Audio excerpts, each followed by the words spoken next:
Counseling from the University of Northern Colorado. Mr. Mueller says that his faith in Christ is a key part of his life and is grateful for his position from which he can see and touch people's hearts in a very unique way. It is my pleasure to welcome Mr. Mueller to our school. Please give him a round of applause.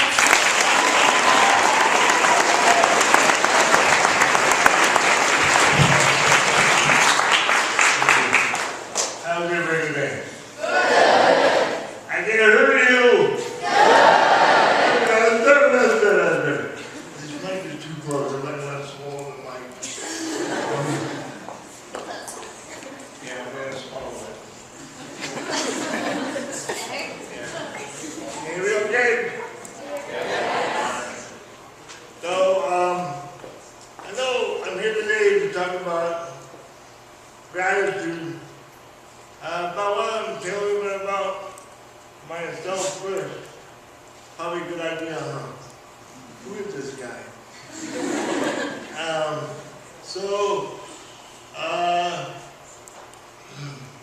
My disability is cerebral palsy. Okay. When I was born, my umbilical cord wrapped around my neck, which caused the oxygen supply to my brain. My disability wasn't diagnosed until I was 18 months old. They couldn't understand why, they'd try and see me up, I'd be like a cheer tile. I would fall over on the side all the time. Bad joke, bad joke, bad joke.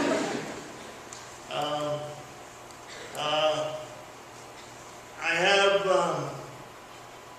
an amazing family.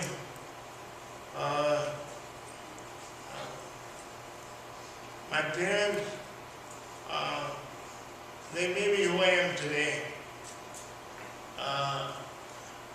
My mother, especially, she really put me to be as independent as self-sufficient as possible. And in a way, that's gratitude also. Because my mom,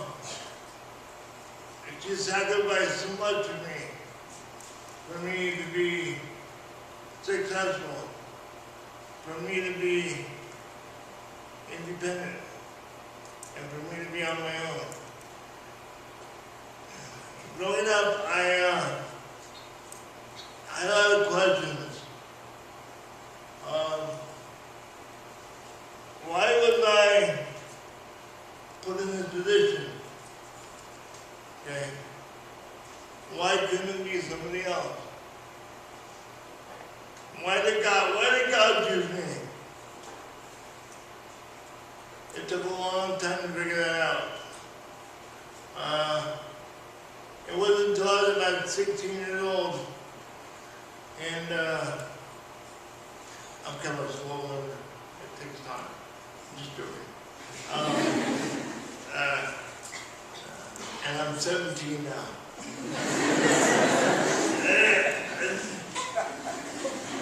I age like a flying one.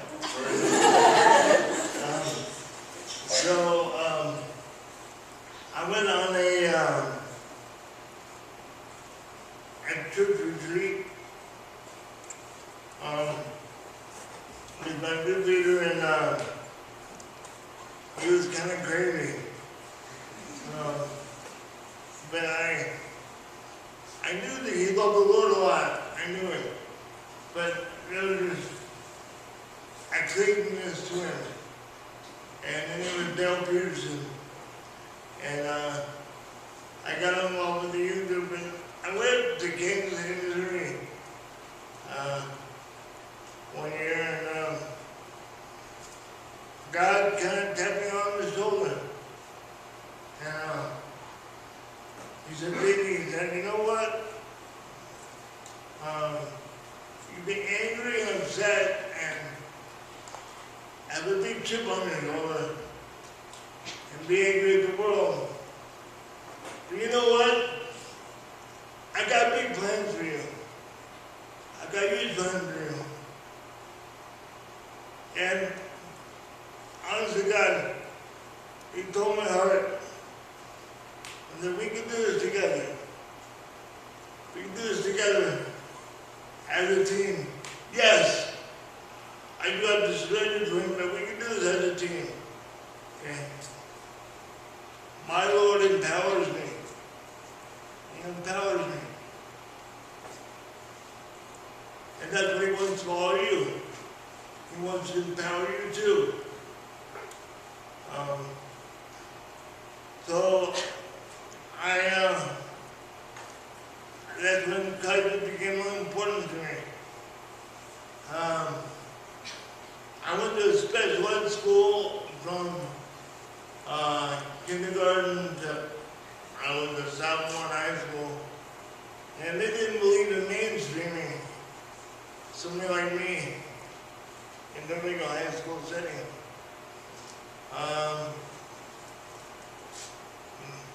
And then my mom, she was very instrumental. We got me into Lutheran High School. I was one of the very first students, I won't tell how old I am, but be mainstreamed in the regular high school setting. Okay?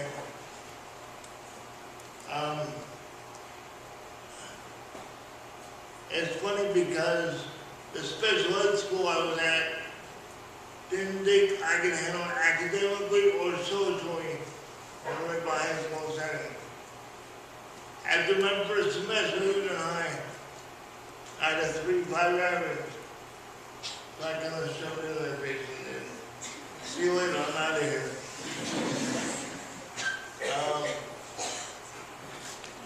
Then I went to the University of Northern Colorado in Greeley, and my faith continued to be important to me. It always has. And let me tell you about gratitude. Gratitude is, I'm surrounded by gratitude because of my heart, because of my special position, so to speak. I'm also able to see and touch people's lives in a very unique and special way. Okay? I'm kind of jumping ahead here, but Miss Soldiers over here, we're very good friends. And what I appreciate about her the most is she always stops to listen. You know that. She listens from her heart. Every one of you students know that. She listens from her heart. Whenever I talk to her,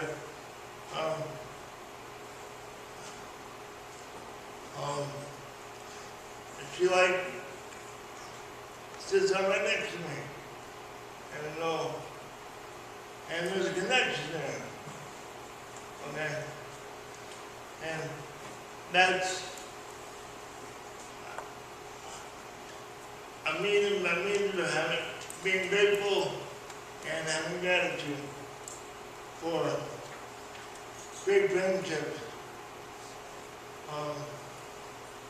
Sandy is like a sister to me.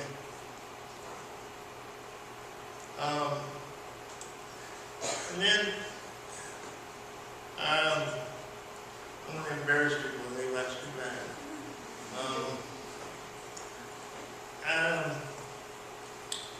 There's my nephew, my godson, Tug over here.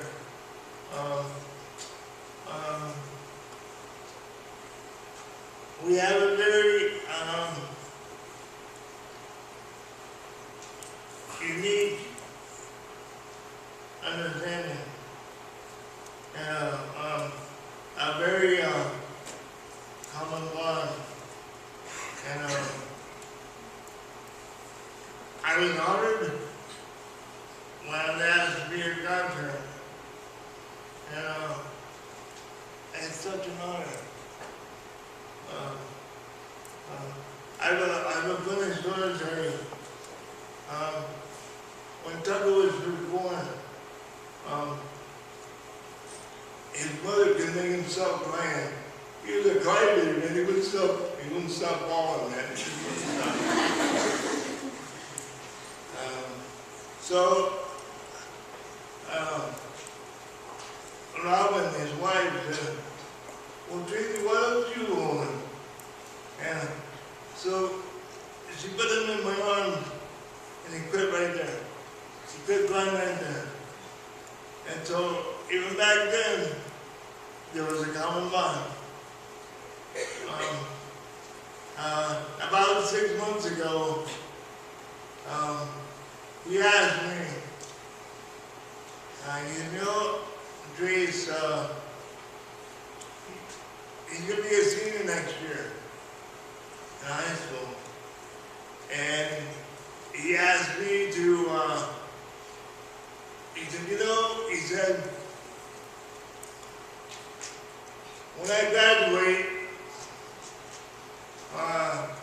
the parents go out with the kids the last senior year, like senior day. Senior day, he said, I want you to be there. And that just totally touched my heart. That's another meaning of gratitude. That's another example of gratitude right there. Right there.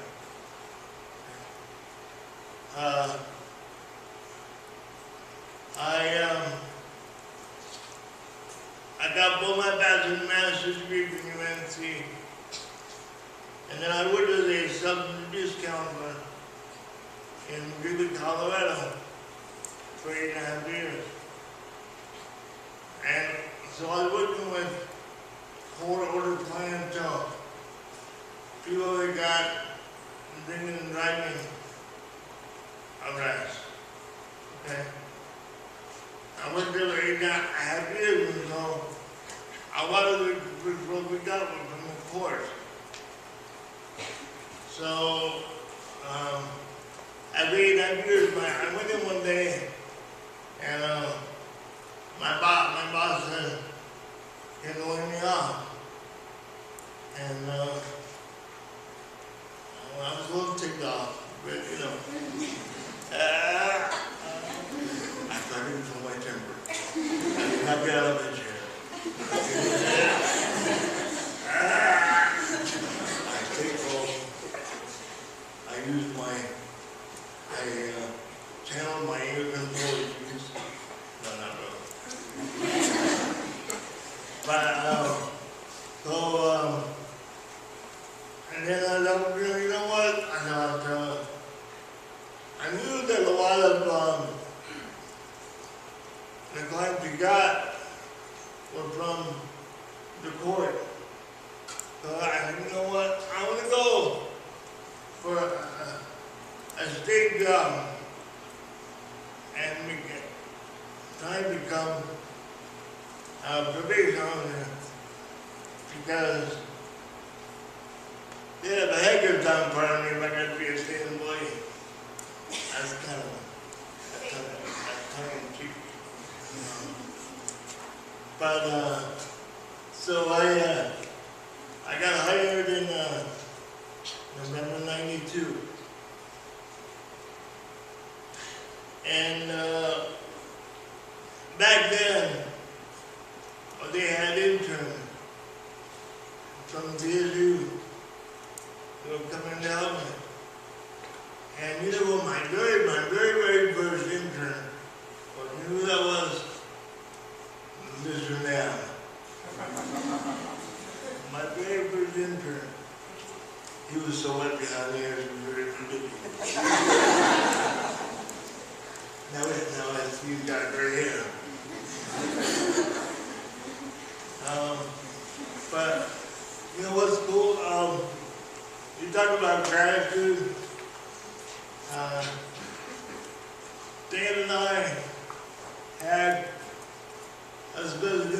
too. It's all about social connection. That's what gratitude is all about. It's about social connection there and connecting with people. That's what it's about. And so I was a little nervous. I think they was too. We worked with me for about 2 years. And I showed them the ropes. And I'll tell you what, right now,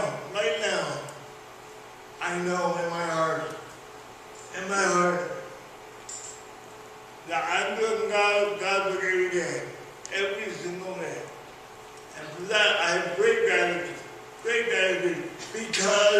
because God has given me that opportunity. God has opened that door. Let me tell you something else too, okay? Everybody's walk with Christ is different. Every walk with Christ is an individual. It's not meant to fit in a box. Each walk is individual. So, and God and Christ love and accept you right where you're at. Exactly where you're at. There are no expectations. He loves you right where you're at. Okay? He has open arms. He loves you right where you're at. I know this is true because I work with a very special population. I have known people that have domestic violence cases. I've got assault cases, multiple DUIs, controlled substance cases, and I want to tell you a little story. This has happened. I had this guy on probation. I was in with 6 DUI, 6. Okay. And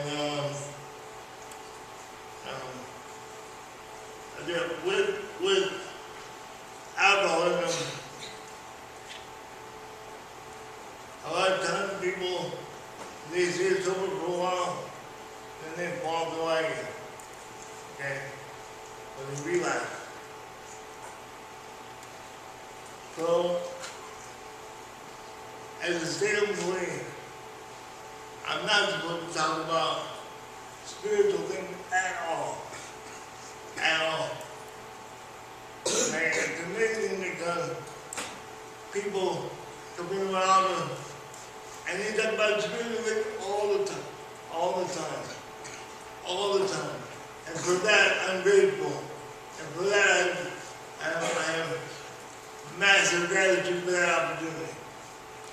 Okay? So, there's a guy, his name is Tim, probably in the mid-60s.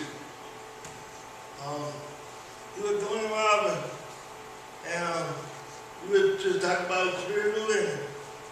I would not believe it. He was just started. He was just started. And he said, you know, I used the Black and Blue book. One time then, what is the Black and Blue book? I said, well, the Black book is the Bible, and he said, the Blue book is the AA book, for Alcoholics Anonymous. So, and when he finally got on probation, he said, you've been so much help to me. I want to give you something. He gave me a devotional book. That devotional book is called Jesus Calling. Jesus Calling. I didn't even have to prompt the guy. So I know I'm doing God's every day. There's no doubt. No doubt at all. At this time, I'd like to kind of just open up the questions and don't throw round eggs in the air. Can't, I don't duck very well. I don't.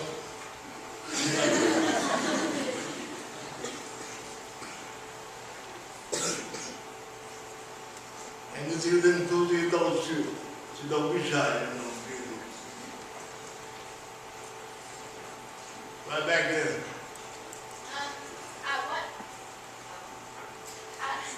At what point in your life did God become your major, like when did you get your best relationship with God?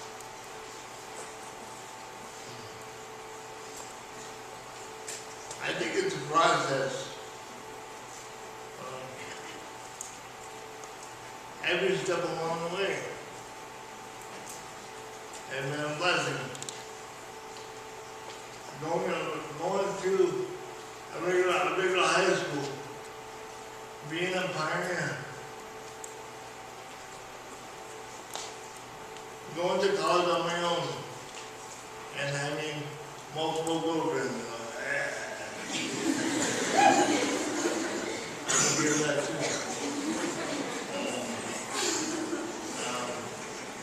And there's some new shows you I didn't hear.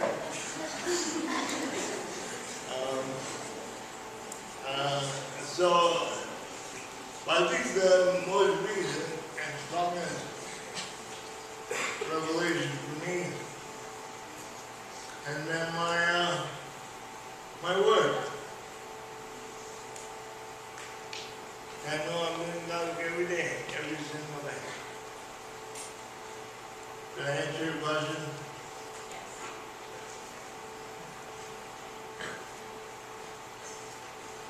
Yes, sir. Mr. Mueller, can you talk about the accommodations at your work? You're disabled, you can't type, but you still manage a large caseload. Can you just talk about the accommodations and technology that allows you to do such a big job?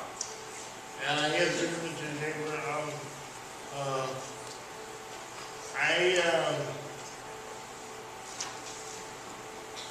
Back in 1990,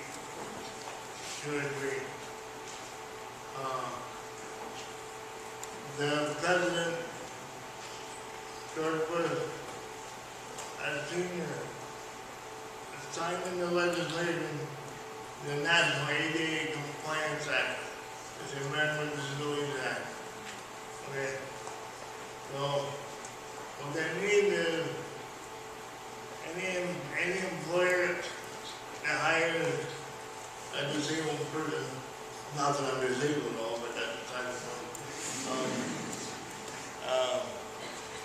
has to provide reasonable accommodation. One of the things that they've done for me is I have a voice activated computer at work. And so I can type words, I can type warrants, I can do data entry, I can answer the phone, all by voice.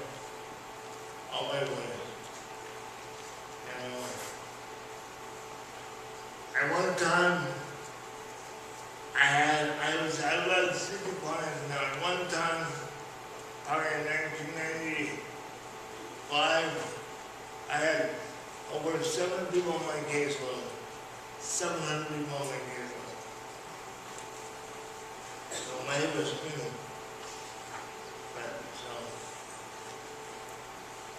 Did I answer your question? Yes, sir. Anybody else? Right back here.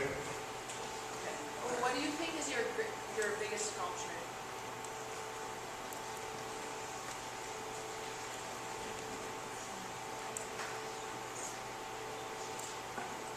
I don't think it's my accomplishment.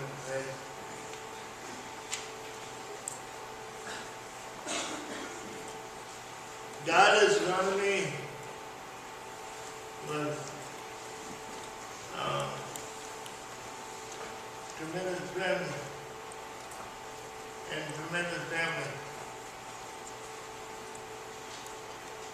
my immediate family, and a lot of my external family is huge. And so, by God's grace, I wouldn't say that's my accomplishment, but God has showered me with His grace.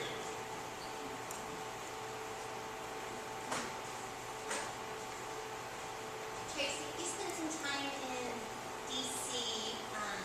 Can you tell us a little bit about the advocacy that you did there, or what your goals were in that?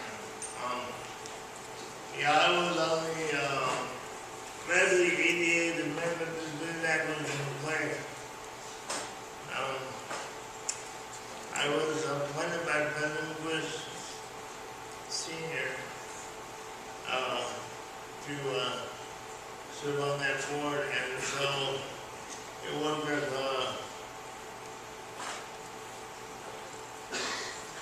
accessibility issues like playgrounds and for children and just basic accommodations for everything. Then under President Bush Jr., I was appointed to the Office of National Government Policy, and what that did was it provided coalition for support for people who are teenagers to help them to stay alcohol and drug free. And the funny thing was I had all these generals, and I had I think I was the first lady to have general award. I swear, I was the only blue collar worker on the board. The only thing was going on.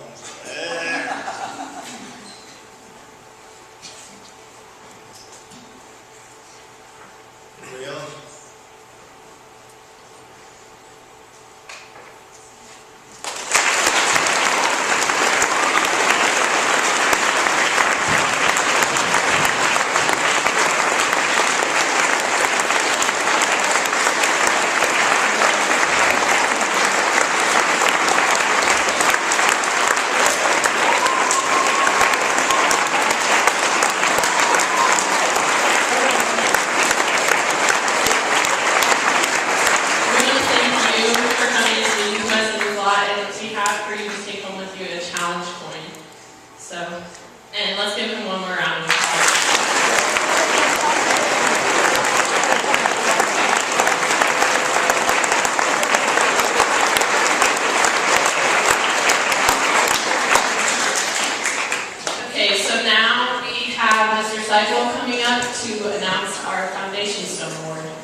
Alright, I have here a folder with a patch and a certificate and a Qdoba, it's a Qdoba gift card, and that's all for honoring a student today who doesn't hold any official leadership position, and yet I think is kind of quietly under the radar, one of the most effective leaders in junior high. I actually don't have this student in any classes this year, and so my interactions have been few, but I have been impressed every time I've had interactions with the student. I have observed the student during setup or takedown of events. This student, without being told or asked, just looks around and sees what needs to be done, figures out how to do it, gets together a small group of people to complete the task, and then moves on to the next thing. This student regularly exhibits virtue through action and attitude. Practices justice by pitching in and helping often, shows prudence through resourcefulness in getting things done, fortitude in consistently maintaining a polite, friendly, and gracious manner despite the daily trials and tribulations of being an 8th grader. And gratitude in the sincerity and maturity of all his interactions with peers and teachers alike. So today the faculty would like to honor Logan French. Okay.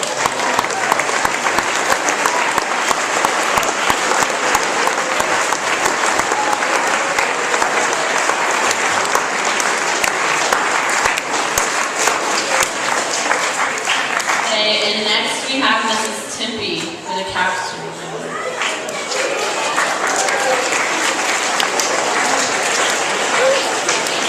Okay, I'm really excited to present this award to a very deserving young lady. She has impressed me so much since I've known her. The first thing that impressed me about her is the way that she dresses. I know that sounds funny, but in a school where we have a dress code where many people walk the line, I knew from the very moment I met her she was so professional because she's way above that. She's completely embraced the idea of the dress code, is a leader, an example to her peers with the way she speaks, talks, and dresses. She's a true lady, in my opinion, by showing modesty and professionalism. Her professionalism goes beyond this when you get to know her. She exemplifies all the capstones of everyday life, constant gratitude and thankfulness at the end of class, even when it's tough and it's chemistry, so it is. Fortitude when she isn't understanding a difficult thing, justice in her responsibilities, prudence in her actions, temperance in the way she speaks, and respect to her peers and her teachers, and patriotism to her school by providing her full support of leadership and duties that are given to her. I taught her last year in chemistry, and I know it was not a subject that came easy to her. She never gave up and came in most mornings to 0 hour, which is really early, to work on homework. Regular occurrence to spend mornings working and helping her, and she always was so thankful for her time. She never let the toughness of the subject change her attitude. She was always happy and she never complained. Some comments from some other teachers, like Mr. Kim, says, she's very professional. It's not just the way she dresses. She acts and carries herself as if school is her career. She takes the Eagles landing very seriously. She's grown as a person tremendously this year, and she's had to fill in a lot. She's handled herself very well in all our budgetary meetings, and she's calm, cool, and collected. She used to get frazzled fairly easily, but not anymore. She can get work done while laughing and joking around. Dr. Paulina says she approaches challenges with enthusiasm, often bordering on giddiness. She does so much for the morale and excitement in the classroom, which is saying a lot since it's physics class. So I'm honored to present this award to Savannah Schmidt.